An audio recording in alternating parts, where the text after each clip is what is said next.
Sa umagang ito, salamat sa Panginoon. Sabihin natin lahat, praise the Lord! Ngayon po ang sinasabi nilang Pasko ng pagkabuhay. Sabihin niyo sa katabi niyo, maligayang Pasko. Pasko ng pagkabuhay. Praise God. So, ang mensahe natin is the significance of Jesus Christ's resurrection.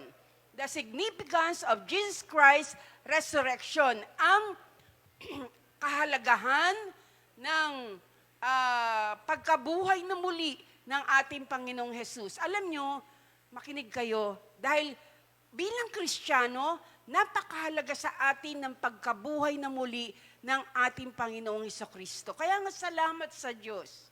Sabihin natin lahat, salamat sa Diyos. Salamat sa Diyos, bakit? Dahil taon-taon, lahat po ay nag-aalala kahit po lahat po ng nasyon o maraming mga nations, maraming mga tao na inaalaala taon-taon ang kamatayan at pagkabuhay na muli ng ating Panginoong Jesus. Pero sa ganang atin, bilang mga Kristiyano, hindi lang dapat once a year, kundi araw-araw inaalala po natin yung kamatayan at pagkabuhay na muli ng ating Panginoon. Kaya nga tayo may Holy Communion, no? Dahil sabi doon sa banal na kasulatan, pag kayo nagkakainan, nagpapira-piraso ng tinapay at umiinom ng juice na yon, alak, sabi ng Panginoon, alalahanin niyo ako. Alalahanin niyo ang kamatayan ko at ang pagkabuhay na muli ng ating Panginoon. Okay, pwede po ba na makinig tayo mabuti? Wala po akong maririnig na nagsasalita, no? Lahat tayo makinig na mabuti, napakahalaga ng salita ng Diyos. Okay, ang ating topic ay kukunin natin sa unang Korinto 15, no? Sabihin nyo nga sa katabi nyo, makinig kang mabuti. Wag mo akong abalahin. Yan. So, unang Korinto 15, at ito ay selected verses, no? Last Friday, yung Biyernes Santo, natutunan po natin na ang cross ang pinakasentro ng gospel, no? Hindi pwedeng i-preach ang gospel na hindi mo bagbanggitin ang krus, no? O ang kamatayan ng ating Panginoong Hesukristo sa krus. At ang sabi sa Philippians 2 verse 8, anong paraan na matay ang ating Panginoong Hesukristo? At ang sabi sa verse 8 ng Pilipos 2, na siya ay namatay na sa paraang napako sa krus. Jesus died on the cross. At alam natin, ang pinakagrabing kamatayan ng unang panahon ay ang pagkapako sa krus. Kumbaga sa ating Pilipinas, sa gobyerno natin, noong panahon ni Marcos, ang pinakamalalang tao, pinakamasamang tao, ay sinisilya elektrika. At sa panahon ni Cory Aquino, pinalitan yon na ang pinakamasamang tao ay dumadaan sa tinatawag na lethal, injection. Lethal injection, na ibig sabihin, para maging humane, hindi ka na mangingisay, kundi sasaksakan ka na lang ng lason. Pero sa panahon ng mga taga-Roma, ang pinakamabigat na parusa para sa isang convict ay tinatawag na pagkapako sa krus. At ito'y naranasan ng Panginoong Hesukristo, hindi dahil makasalanan siya, kundi alam natin na kaya si Jesus napako sa krus ay dahil binayaran niya ang lahat ng ating mga sala. Kaya nga nung Friday, narinig ninyo na sinabi ni Jesus sa isang panalangin niya, ano ang sabi niya? Ama, Diyos ko, bakit mo ako pinabayaan? At nung oras na ito, tinanong ko kayo, talaga bang pinabayaan ng Ama o ng Diyos sa langit ang ating Panginoong Hesukristo ng oras na yon? Yes! Dahil karga-karga ni Jesus Christ, nasa Kanya ang lahat ng ating mga kasalanan.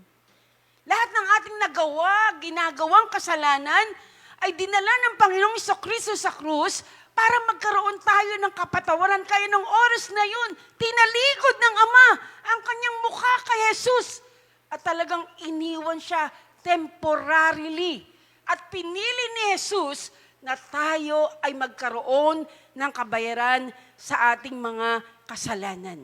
So pag sinabing gospel, ano ba talaga ang gospel? No? Tandaan po natin na ang gospel ay, ang bumubuno ng gospel ay hindi si Jesucristo ay namatay lang. Ano ba ang mahalaga? Yung pagkamatay o yung pagkabuhay? Hindi pwede kang mabuhay na muli kung hindi ka nakaranas ng kamatayan. At hindi mo pwede maranasan ang kamatayan, no? Pag hindi mo pwede maranasan ang kamatayan na hindi ka ibig sabihin hindi mo pwede maranasan ang pagkabuhay na muli kung hindi ka mamamatay. At yung pagkabuhay na muli ay kinakailangan na ang mga mabubuhay na muli ay yung namatay. Hindi ka mabubuhay na muli kung hindi ka nakaranas ng kamatayan. Kaya ibig sabihin, mahalaga parehas ang kamatayan at pagkabuhay na muli. So ang pinakakumpleto ng gospel ay si Jesucristo ay namatay, napako sa krus, namatay, inilibing, at siya ay muling binuhay na muli. Tandaan nyo, nung una pa man ng buhay si Jesus, lagi niya sinasabi sa mga alagad, ang templong ito ay gigiba. At pagkatapos ng pangatlong araw, ito ay muling itatayo. Kaya taka yung mga Pariseo. Ano? Ang tagal ng ginawa ng templong ito at 3 araw lang muling maitatayo. Subalit ang tinutukoy ni Jesus nung oras na yon ay walang iba kundi ang kanyang katawan. No? So this is the gospel. Sabi ni Paul sa 1 Corinto 15 talatang 3, no? Ang sabi ni Pablo, ang pinakamahalagang aral na ipinahayag ko sa inyo. Ito yung pinakamahalagang aral na ipinahayag ni Pablo sa lahat ng mga tao, sa mga Kristiyano. Tandaan po natin, napakadami niyang ipinahayag, preach. Pero ang sabi niya, ang pinakamahalagang preach ko ay si Jesucristo ay namatay para sa ating mga kasalanan. Jesus Christ died for our sins. Dahil sa ating mga kasalanan, si Jesucristo ay namatay. At hindi lang namatay, kundi sabi sa verse 4, siya'y inilibing at muling nabuhay sa 3 araw. So, napansin natin, nakita po natin dito na pinatunayan ni Apostol Pablo na si Jesucristo ay nabuhay na muli sa mga patay. Amen po ba? Amen po ba? Noong oras na yun, noong panahong yun, yung mga tao sa Corinto ay nagtatalo-talo. Hindi maniwala yung iba na si Jesucristo ay nabuhay na muli sa mga patay. Dahil ginawa ng issue yan ng mga Pariseo at ng mga religious leader. Dahil galit sila kay Jesus nang nabuksan ng napakalaking bato. Noong oras na yun, after 3 days, yung napakalaking bato na hindi maitutulak ng ilang tao ay nabuksan. At nagulat ang mga gwardya. May mga gwardya, ha? Nagulat sila dahil nabuksan ang bato. At pagkatingin nila doon sa loob, wala na ang bangkay ng ating Panginoong Hesukristo. At nang inulat nila ito sa mga matataas na katungkulan, ang sabi ng mga nasa matataas na katungkulan, huwag kayong maingay. Ito ang salapi. Ipakalat nyo sa mga tao na ang bangkay ni Jesus ay ninakaw ng kanyang mga alagad. Basahin niyo yan. Nasa dulo yan ng gospel ni Matthew, ni Mark, ni Lucas. No? So, kumalat ang balitang ito. Kaya maraming hindi naniwala na si Jesus ay nabuhay na muli sa mga patay. Pero pinatunayan ni Pablo at ng mga alagad na si Jesucristo ay nabuhay na muli sa mga patay. No? At sabi sa verse 4, at para maging matatag ang testimony, ang testimonya ni Pablo, nagbanggit siya ng mga witness. Sabi natin lahat, witness.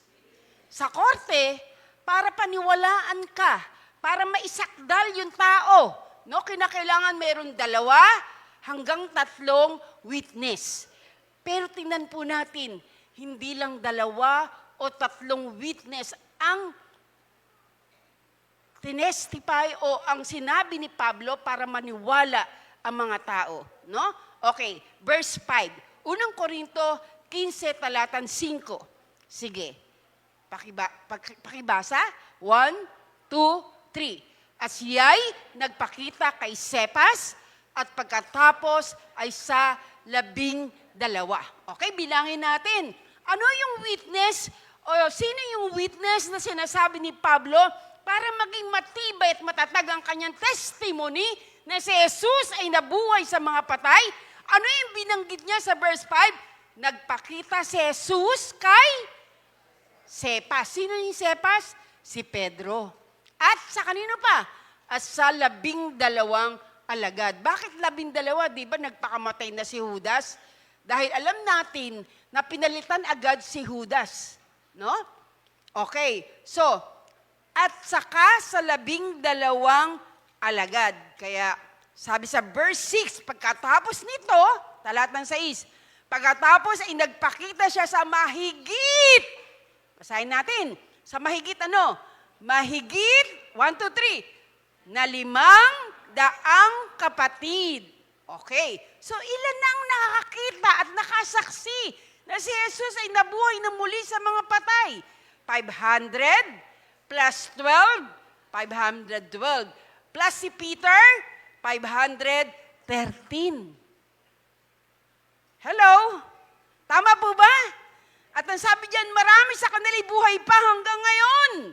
Nang sinulat ito ni Pablo, ang sabi ni Pablo, at marami pa sa kanila buhay ngayon, subalit patay na ang ilan. Okay, 500 ano na?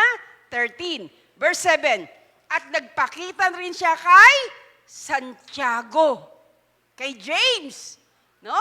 Pagkatapos ay sa lahat ng mga apostol.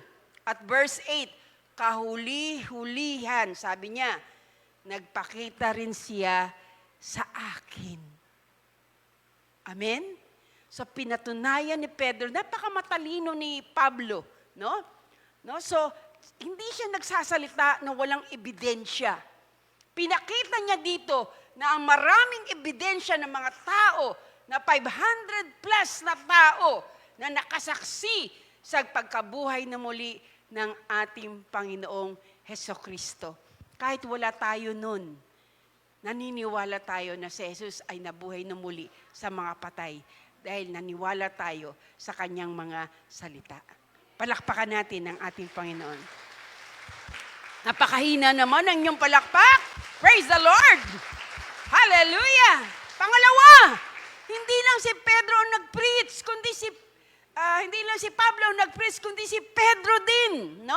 Yung first sermon ni Peter, after na mababtize siya ng banal na Espiritu sa mga gawa, no? Yung 120 disciples ay nakaranas ng kapangyarihan na galing sa taas, na yung walang iba kundi yung banal na Espiritu na pinangako ng Panginoong Jesus sa kanila. Ano ang sabi? Ito, Acts 2, 23 to 24. Pinreach dito ni Pablo, o ni Pedro, na si Jesucristo ay nabuhay na muli sa mga patay. Siya na ibinigay sa takdang pasya at naunang kaalaman ng Diyos ay inyong pinako sa krus at pinatay sa pamagitan ng kamay ng mga makasalanan. And verse 24, sabi niyan, ngunit siya'y muling binuhay ng Diyos pagkatapos palayain ang mga hirap ng kamatayan sapagkat hindi maaaring siya'y mapigilan nito. Hindi mapigilan ng kamatayan si Jesus dahil si Jesus ay nabuhay na muli sa mga patay. Kaya anong resulta? Ang resulta nito, ang mga tao, ang mga sumumpalataya sa Kanya, anong sabi ni Peter? Ngayon, anong sabi ng mga tao? Ano gagawin namin? Naniwala sila sa preaching ni Peter na si Jesus ay nabuhay na muli sa mga patay. Ano sabi ni Peter sa verse 38? Pagsisihan ninyo.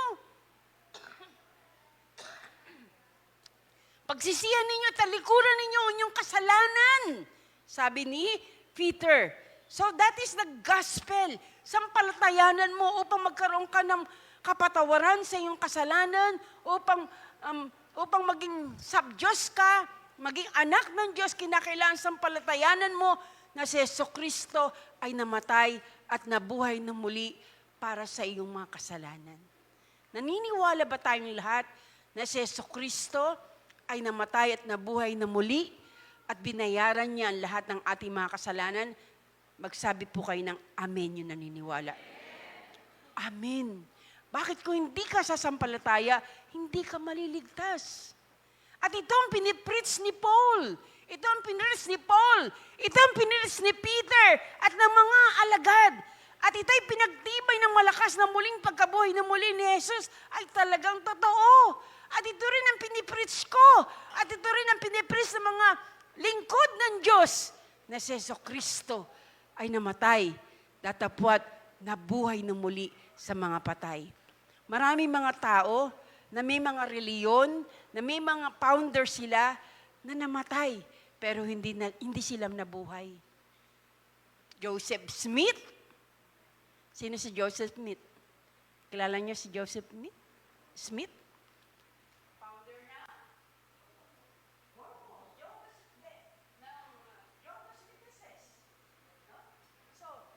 Pero namatay siya. Pinaniwalaan siya ng maraming mga tao, pero namatay yung mga taong yun. Diba? Okay, maraming mga founder ng religion, pero patay sila. Hindi sila nabuhay na muli. Tanging si Jesucristo lang ang sinasampalatayanan ng maraming mga tao. At may mga patotoo ang Biblia na si Jesus ay nabuhay na muli sa mga patay. At narito tayo ngayon sa umagang ito, hindi upang alalahanin lang ang history, kundi i-celebrate ang foundation o pundasyon ng ating pananampalataya na ano yun? Na si Jesucristo ay nabuhay na muli sa mga patay. Ang tomb na pinaglibangan niya ay empty, walang laman. No? Ito ay simbolo o deklarasyon ng katotohanan, ng kapangyarihan, ng isang statement na si Jesucristo ay nabuhay na muli sa mga patay. At ito ang nagpapaalala sa atin yung kahalagahan ng tinatawag na gospel. Jesus died, buried, and rose again from the dead. No? Kung hindi ito totoo, ang ating pananampalataya ay magulo. No? Pero napakadaming binago sa buhay natin, sa ating lahat, nang sumampalataya tayo na si Jesucristo ay nabuhay na muli sa mga patay. Number 1, ano yung significance ng Jesus Christ resurrection? Ano yung kahalagahan ng pagkabuhay na muli ng ating Panginoon Jesucristo? Totoong-totoo ito sa atin. Tandaan ninyo, kung ikaw ay tunay na Kristiyano, maging totoo talaga sa inyo ang bagay na ito. Number 1, the resurrection of Jesus Christ reminds us that all sufferings will end. Dahil sa muling pagkabuhay na muli, tandaan po natin, ang lahat ng ating mga kahirapan ay mayroong katapusan. Sino sa inyo nakakaranas ng kahirapan? Nakaranas na. O hanggang ngayon ay nandoon nasa gitna ng kahirapan sa buhay. Kahirapan ng damdamin, kahirapan sa pamagitan ng sakit at karamdaman, kahirapan sa pamagitan ng pait na naranasan mo sa buhay na ito, na mga tinatawag na bad circumstances. Pero mga kapatid, you can experience transformation. Pagbabago. Dahil si Jesucristo ay nabuhay na muli sa mga patay. Lahat ng trials natin, lahat ng pagsubok na dumarating o darating sa ating buhay, ay ihahatid tayo nito sa pagtatagumpay. Kung tayo naniniwala na si Jesucristo ay muling nabuhay sa mga patay. Lahat ng testings, na dumarating sa atin, it will lead us to testimony. O ngayon, naghihirap ka. O ngayon, may pasakit na dumarating sa'yo. May problema, may pagsubok. Pero tandaan mo, may katapusan ng lahat ng yan. Hindi ka mananatili dyan. Amen! Amen!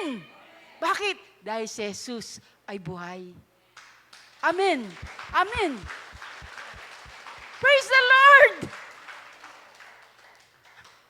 Napakaraming taon na tayo na inalipin ni Satanas. Inalipin ng kasalanan. Ang ating emotion, ang ating isipan, yung mga nakaraan natin. Diba lahat tayo may mga nakaraang lumipas? Minsan, yun yung nagbabandage sa atin eh. Kaya hindi tayo makalaya eh. Tama? Oo, kung meron kang nakaraan, tandaan mo, hindi ba kayang baguhin ng Diyos ang nakaraan mo? Kayang Diyos baguhin. Hindi mo na mababago yung nakaraan, pero yung kasalukuyan, kaya ng Diyos bigyan ka ng kalayaan. Kayang bigyan ka ng Panginoon ng kasiyahan, ng pagtatagumpay, ng pag-asa. Tama? Yung paghihirap mo, ngayon lang yan, tandaan mo. Pero tandaan mo yung paghihirap mo ngayon. Tandaan mo, hanggang ngayon lang yan. Mababago yung posisyon mo. Mababago yung buhay mo. Ano man pinagdadaanan mo ngayon, hirap ka man. No? Tandaan mo na si Jesucristo ay namatay upang bigyan ka ng magandang buhay. Ang kailangan lang, sumampalataya tayo sa Kanya. Amen? Palakpakan natin ang ating Panginoon. We can have a bright future in Christ Jesus. Pwede tayo magkaroon ng magandang kinabukasan dahil sa ating Panginoon. We can have hope, pag-asa. Si Jesucristo ang ating pag-asa. Dahil siya nabuhay na muli sa mga patay, may pag-asa na tayo. Hindi tayo malulugmok sa problema. Hindi ka mamamatay na mahirap. Hindi ka mamamatay sa ganyang sitwasyon. Hindi ka mananatili sa pagsakit at karamdaman. Hindi ka mananatili sa paghihirap na inundamdamin sa iyong isipan. Ang bawat problema dumarating sa iyo ay may solusyon dahil sa ating Panginoon. Amen? Sino sa inyo nagsasabi, naku, wala nang mangyayari sa buhay mo. No. Dahil buhay ang Panginoon, may pag-asa tayo. Naniniwala ka ba? Sabi mo sa katabi mo, maniwala ka. Kung nakatulala pa rin siya hanggang ngayon, gisingin mo siya, yugyugin mo yung balikat niya. Sabihin mo, maniwala ka, tumiwala ka. Si Jesucristo ay buhay. Si Jesucristo ay nabuhay sa mga patay upang tayo magkaroon ng kalayaan, ng kapayapaan, ng kaginhawahan. At lahat ng problema mo, may solusyon sa ating Panginoon. Amen? Ang bawat hirap ay may kakambal na pag-asa. No? Kung ang kamatayan nga na pagtagumpayan ng ating Panginoon Yesus, sino ang kilalang yung nagtagumpay sa kamatayan? Diba? Pero si Jesus nagtagumpay sa kamatayan. Nabuhay na muli sa mga patay. No? Yung pa kayang sufferings mo, hindi kaya ng Diyos. Kung sasampalataya ka, tutulungan ka ng Panginoon sa iyong mga pinagdadaanan.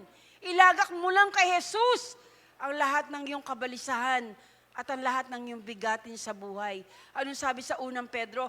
Casting all your cares upon Jesus, for He careth for you. Mga kapatid, magiging totoo lang ang sinasabi sa Biblia kung maniniwala kayo. Kung maniniwala kayo. Magiging totoo lang sa iyo yung sinasabi ng Panginoon, sabi ng Diyos, ilagak mo sa akin ang lahat ng iyong kabalisahan, lahat ng iyong problema, lahat ng iyong pinagdadaanan sa buhay ngayon. Ilagak mo lang sa akin, magtiwala ka sa akin. at magiging totoo sa iyo ang mga pangako niya kung naniniwala ka sa Kanya. Amen? Praise God. Pangalawa, yung resurrection o ang pagkabuhay na muli ng ating Panginoong Jesucristo ay nagpapaalala sa atin that with God, all things are possible. Na sa Diyos, sa ating Panginoon, lahat ng bagay ay posible. Walang bagay na mahirap sa Kanya. Ipinapaalala sa atin ng Diyos because Jesus Christ was risen from the dead. Walang imposible sa Kanya. Walang mahirap sa Kanya. Tama? Lahat tayo may limitasyon. Di ba? Minsan lahat ng bagay ginagawa mo para makalampas ka sa mga pagsubok na ito na pinagdadaanan mo. Para malampasan mo yung mga problema pinagdadaanan mo.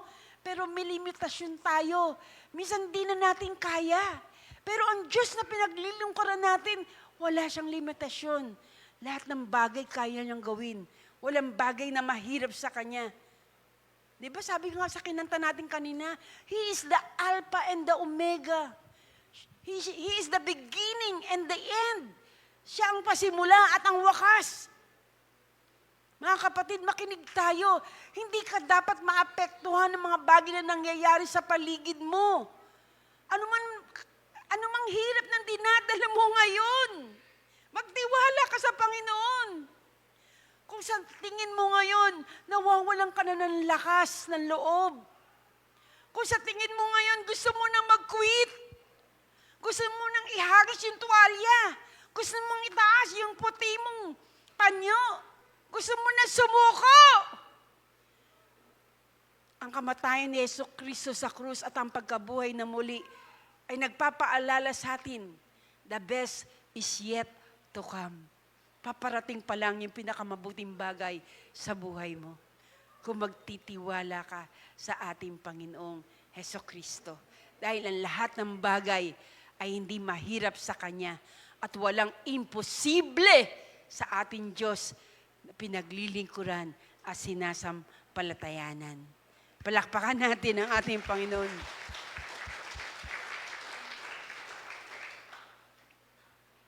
Ano nabago sa mga alagad? Nang napatunayan nila na si Jesucristo na kanilang Panginoon, na kanilang pinaniniwalaan, na kanilang sinusundan, ay nabuhay na muli sa mga patay. Ang nabago sa kanila ay yung kanilang perspective. Yung kanilang mindset. The mindset, the perspective is everything. Ito yung lumilikha na kung sino tayo ngayon. Naintindihan natin? Dapat nakapokus yung ating mga puso at isipan sa Panginoon. Matindi man ang problema mo. Kasi laki man ni Goliath ang harap-harap mong problema. Napakalaki ng problema mo. Hindi mo makita ang Diyos sa kalakihan ng problema mo. Kasing lapad man ng pader ng Jericho ang yung mga bit-bit na hirap. Pero ang sabi ng Biblia, walang bagay na mahirap sa Diyos at walang imposible sa Kanya. Kung sasampalataya ka, may maggagawa ang Diyos sa lahat ng iyong pinagdadaanan. Amen? Huwag kang sumuko. Huwag kang mag-quit. Huwag kang magtampo sa Diyos. Tandaan mo, siya yung Diyos na naghawi ng dagat na pula, na kung saan nakaligtas ang mga Israelita sa kanyang mga kaaway. He is the same God who raised Lazarus from the dead. Si Lazarus ilang araw ng patay. Ano ginawa ni Marta? Ang sabi niya, hinarangan niya yung pintuan na kung saan nandun nakalibing si Lazarus. Panginoon, 3 araw ng patay ang aking kapatid.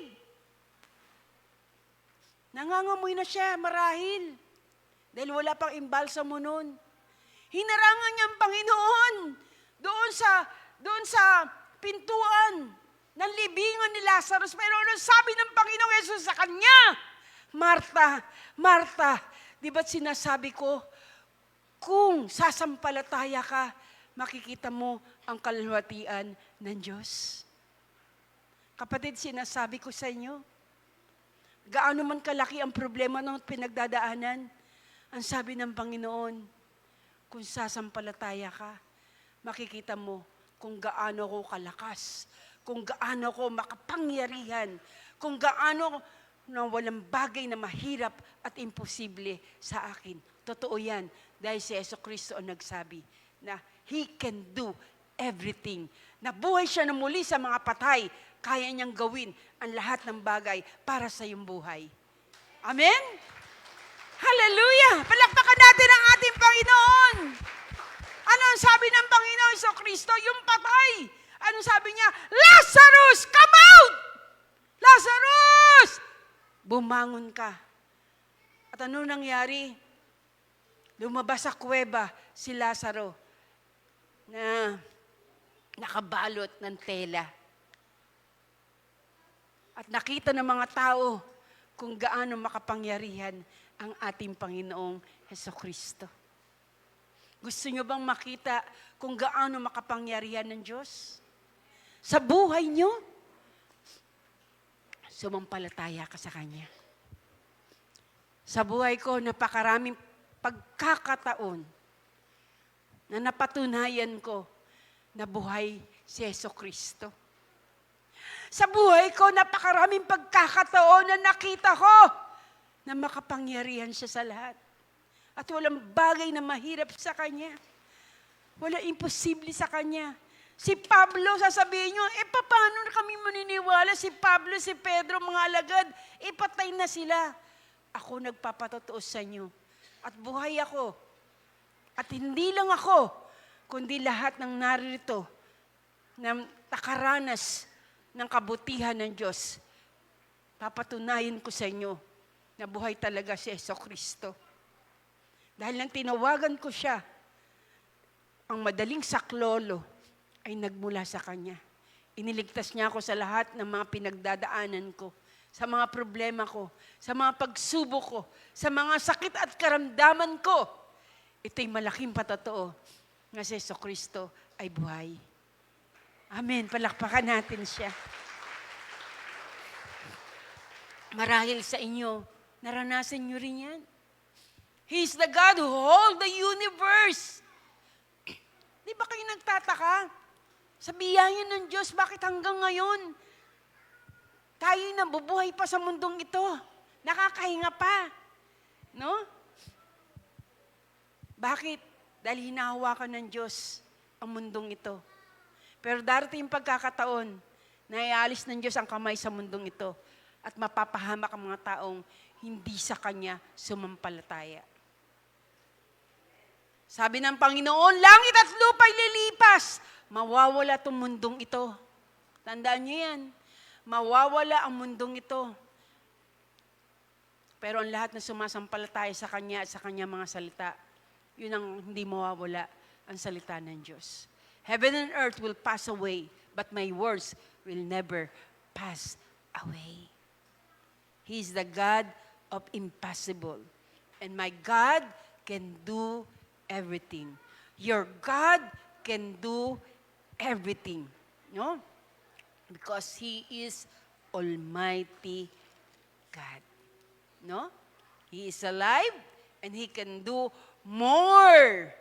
Gagawa pa siya ng maraming mga bagay sa buhay mo. No? May gagawin pa siyang mabuti sa buhay mo. Tandaan mo, He can do more. O paano kung halimbawa wala na? No? Wala ka nang magawa. Ito ang oportunidad ng Diyos para mapakita niya ang Kanyang kapangyarihan sa buhay mo. Di ba? Minsan, hinahatid tayo ng Diyos talaga doon sa dulo ng lubid eh. Di ba? Alam niyo po ba yung dulo ng lubid? Yung parang wala ka ng kakapitan. Tama? Minsan, ihatid tayo ng Diyos doon eh. Nasa parang wala nang solusyon yung problema mo. Parang wala nang daan. Pero anong sabi ni Don Moen? God can make a way when there seems to be no way. Parang wala ka ng kapitan, pero dumarating tayo, pinapayagan ng Diyos na maranasan natin yon para makita natin yung kadakilaan ng Diyos. Na sa bandang huli ng lubid, makikita mo ang gagawing pagliligtas ng Diyos.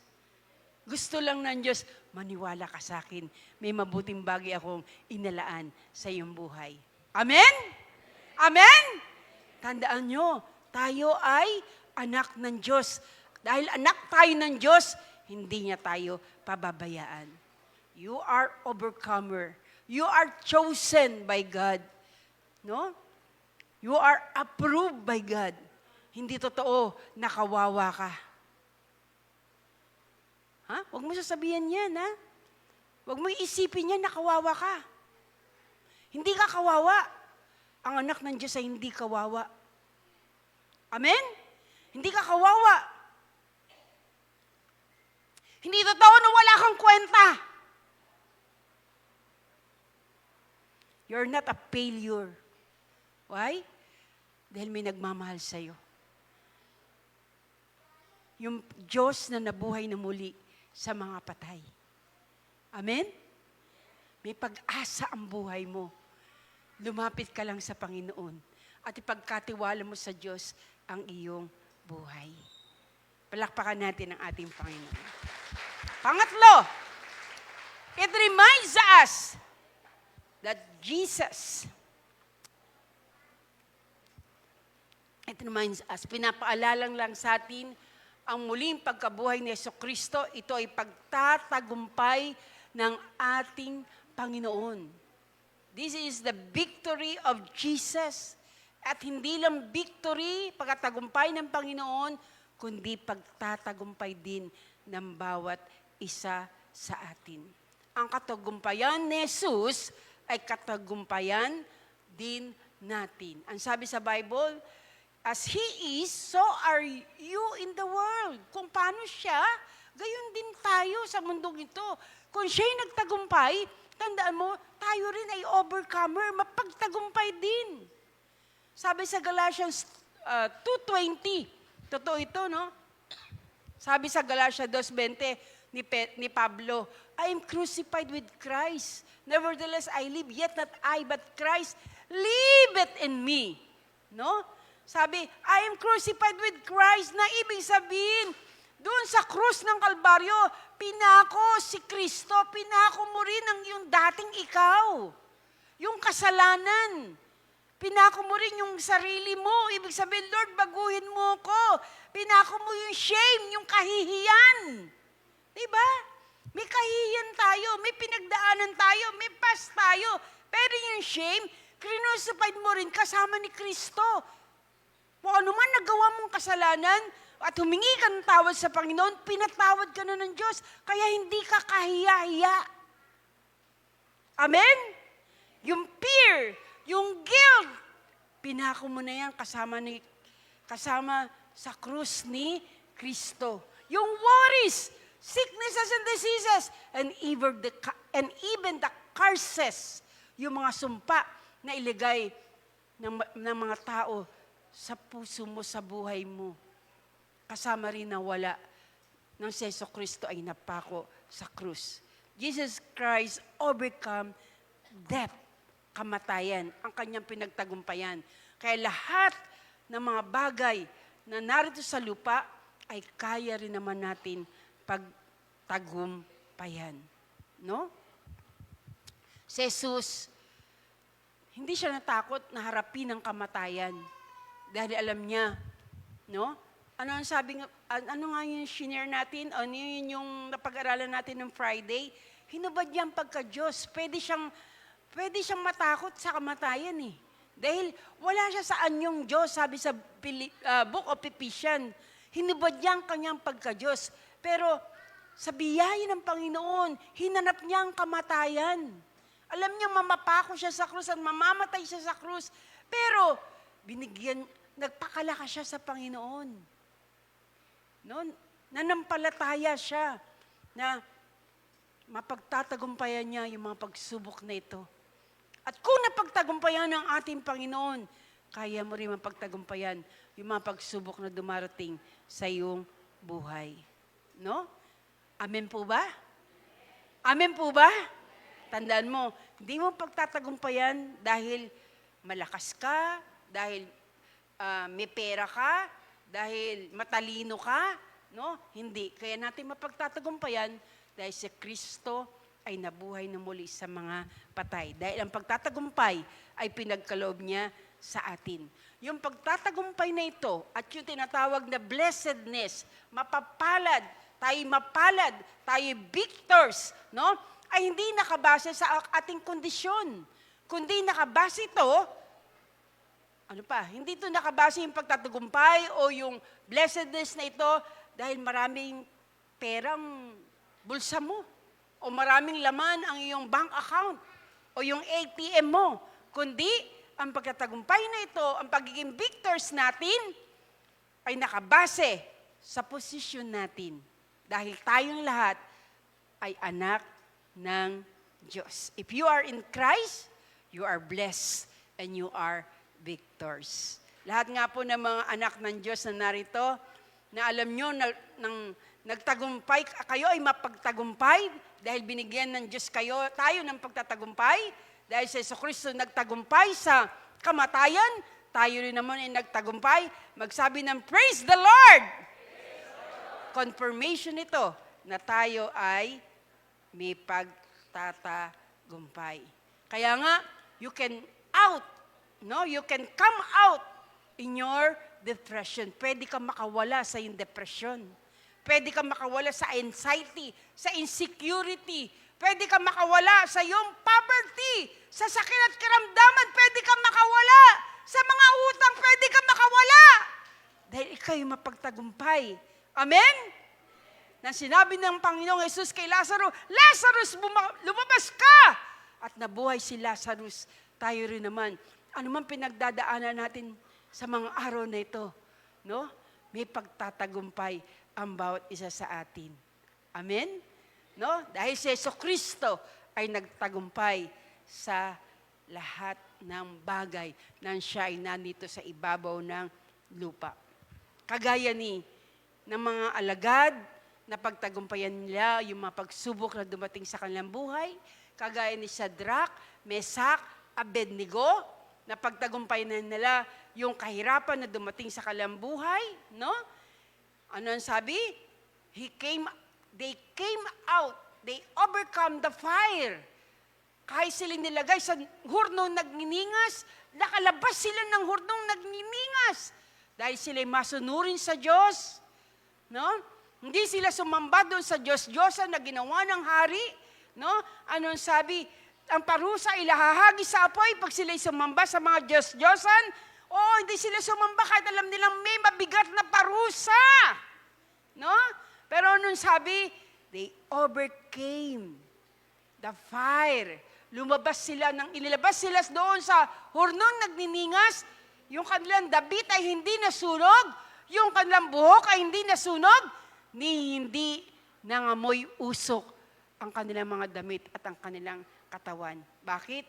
Dahil anumang pinagdadaanan natin, hindi ka pababayaan ng Diyos kung sasampalataya ka sa Kanya. Amen? Amen? Praise the Lord, no? Salamat sa Panginoon. Romans 1 verse 4. Ang sabi diyan, no? Napit na tayo matapos. Sabi sa Romans 1 verse 4, pinatunayan ng banal na Espiritu, tingnan, the Holy Spirit ang nagpatotoo, nag-witness, na siya ay anak ng Diyos sa pamagitan ng isang makapangyarihang gawa. Ano yung gawang yun? Na napatunayan ng banal na Espiritu na siya nga'y anak ng Diyos, ang kanyang muling pagkabuhay. Napatotohanan sa pamagitan ng pagkabuhay na muli ni Jesucristo na siya ay anak ng Diyos.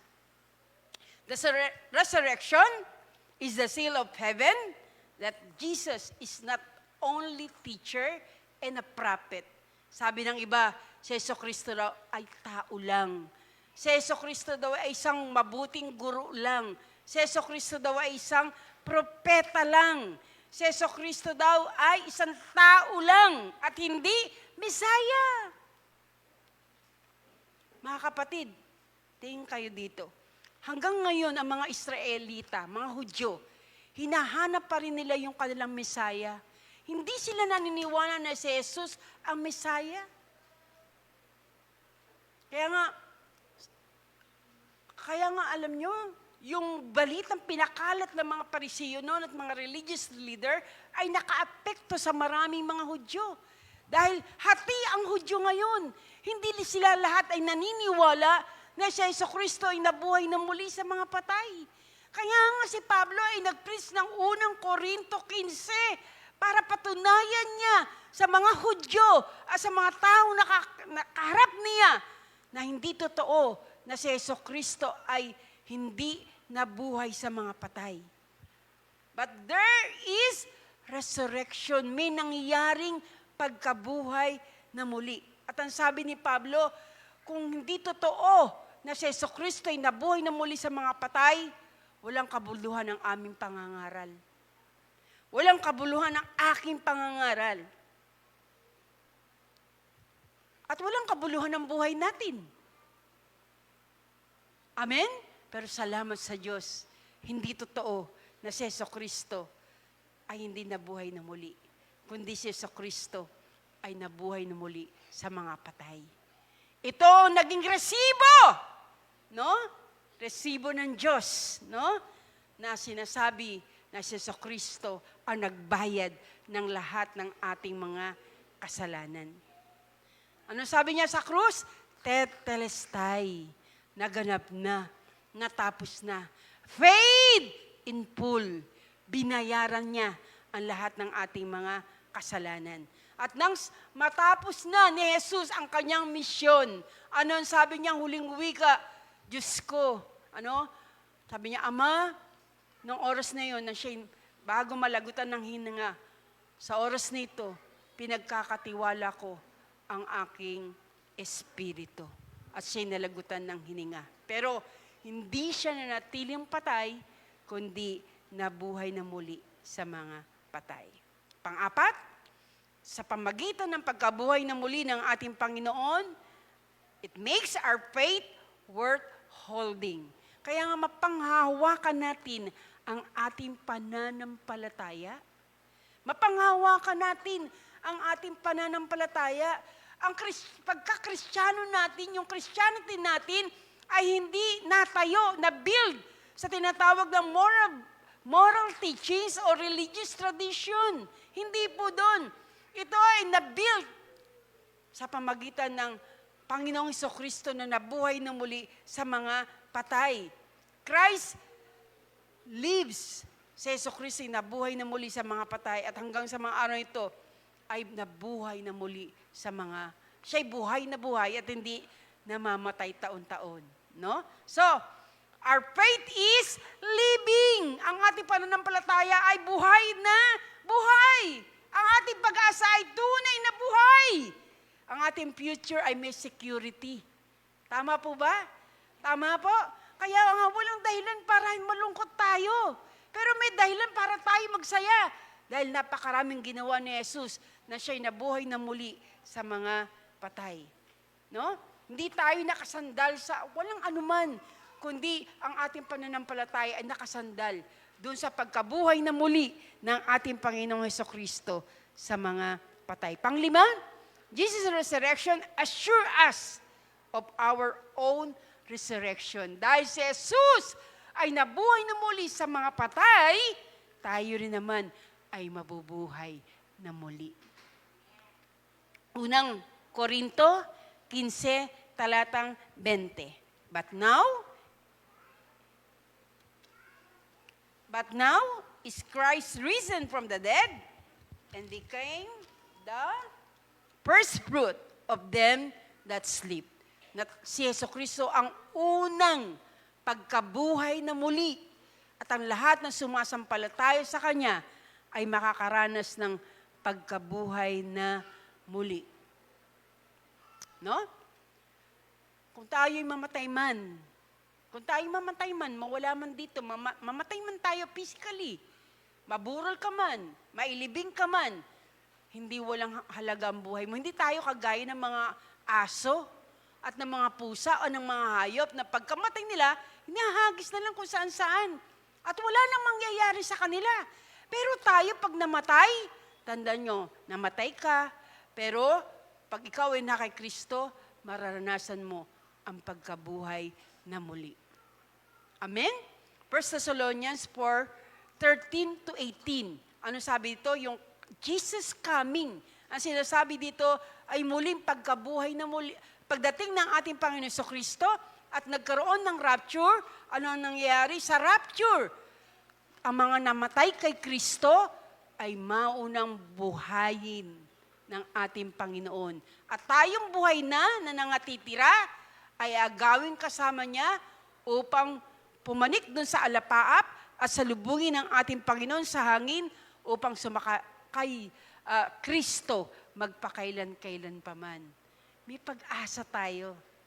Tandaan nyo, pag namatay ka, kahit namatay ka, kaya nga, masaya ang Kristiyano eh. Kahit makaranas siya ng kamatayan eh. Hindi siya manatiling patay. Mabubuhay siya. Tama?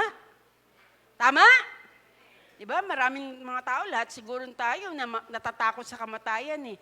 Pero dahil si Jesucristo nabuhay na muli sa mga patay, hindi tayo mananatiling patay. Mararanasan natin na mabuhay. Amen? Kaya may pag-asa. Kung naranasan mo na ang kamatayan dito sa lupa, bubuhayin ka ng ating Panginoon upang sumakanya magpakailan pa man. Pero yung mga walang Panginoon, yung hindi naniniwala sa Panginoon, mapapahamak sila. Hindi nila maranasan yung buhay na walang hanggan, kundi walang hanggang kamatayan sa impyerno. Okay, conclusion. The resurrection of Jesus ay hindi lamang isang event, no? Na parang sineselebrate kagaya ng Christmas, no? Ito po ay pundasyon ng ating pananampalataya. It is the fuel of our hope and the anchor of our soul. Because He lives, dahil si Kristo ay nabuhay, alam mo na ngayon kung sino ka. Sino ba tayo? We are redeemed by the blood of the Lamb. Tayo tinubos ng Panginoon sa lahat ng ating mga kasalanan. We became the children of God. Tayong lahat ay naging anak ng Diyos. Kung sumasampalataya ka sa Kanya, tawag sa atin, anak ng Diyos. Kaya nga dapat hindi tayo hiwalay sa Panginoon. Tiyakin mo, sa umagang ito, na bago ka umalis ngayon, talagang anak ka ng Diyos. May relasyon ka sa Kanya. May connection ka sa Kanya. Siya talaga ang Panginoon mo. Siya talaga ang Diyos mo. No? At dahil si Jesucristo ay nabuhay na muli sa mga patay, meron tayong buhay na walang hanggan. No? Alam natin na dapat nating i-preach ito, ipagsabi ito, na si Jesus ay nabuhay na muli sa mga patay. Huwag tayong umalis sa lugar na ito na hungkag ang ating mga puso. Kundi sampalatayanan natin yung ating pinag-aralan sa umagang ito na si Jesucristo ay nabuhay na muli sa mga patay. No? At dahil dito, may confidence tayo na mabuhay dahil alam natin, kasama natin si Jesus na mapagtagumpay. Amen? Amen? Praise God. Maraming mababago sa buhay natin pag sumampalataya ka kay Jesus na siya'y nabuhay na muli sa mga patay. Hindi siya patay, kundi siya ay buhay. God's not dead. Jesus is not dead. He is alive.